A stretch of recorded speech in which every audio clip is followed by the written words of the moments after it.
Morning family, কেমন আছেন? আশা করি আপনারা সকলেই ভালো আছেন।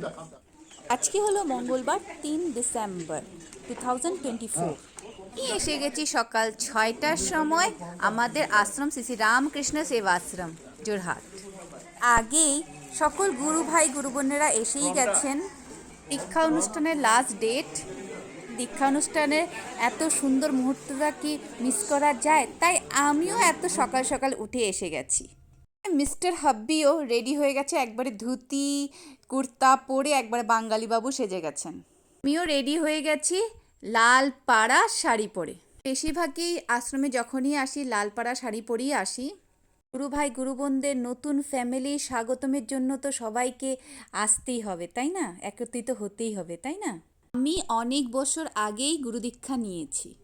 আমার মতে গুরু দীক্ষা হলো আমাদের জীবনের সবচেয়ে বড় মুহূর্ত। শিক্ষাগুরু এবং দীক্ষাগুরু দুইটাই আলাদা বিষয়।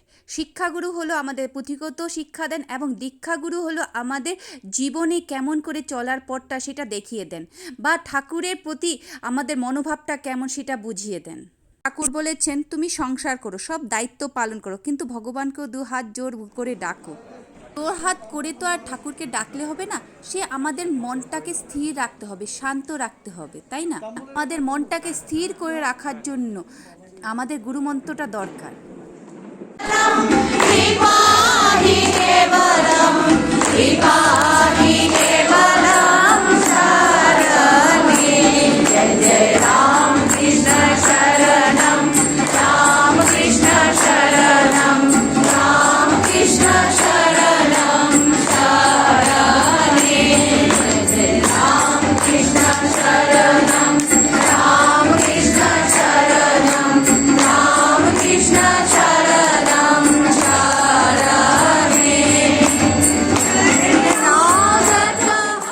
হলো আমাদের মেডিটেশন, হলো মানুষের মনের শক্তি বা পজিটিভিটি বাড়ায়, তাই কি না?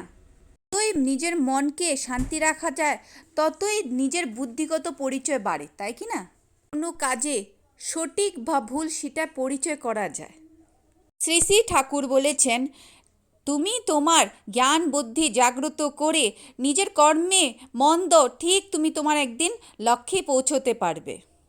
কর্ম নিজের করতে হবে, কারণ কর্ম দ্বারাই নিজের পরিচয়। তাই ঠাকুরের নামটাও দরকার। নাম নেওয়ার কোনো বিলাসিতার দরকার নেই, যেখানে বসা যায় সেখানে ঠাকুরের নাম নেওয়া যায়।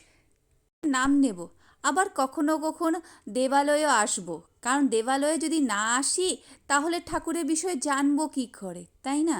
মহারাজদের কথা শুনেই তো আমরা বুঝতে পারবো যে আমাদের জটিল রাস্তাকে কেমন করে সহজ করে নেওয়া যায়, তাই না? রাত দিনটা সেবাশ্রমে কেমন করে কেটে গেল বুঝতেই পারলাম না, বুঝতেই পারিনি যে আজকের দিনটা এত সুন্দর করে কেটে যাবে ঠাকুরের আশ্রমে। আর শরীর ভালো না, তথাপি আমি এখানে ঠাকুরের কাছে আসতে পেরেছি, সেটাই আমার জন্য বড়। বলে না, ঠাকুর যদি না চায় তো কিছুই হয় না, তাই কি না? জয় ঠাকুর। তবে চলুন আজকের জন্য এতটুকুনি। ভালো থাকবেন, ভালো রাখবেন, আর হ্যাঁ, আমার যদি ভিডিওটা ভালো লাগে তাহলে একটা লাইক দিয়ে শেয়ার দিয়ে পাশে থাকবেন।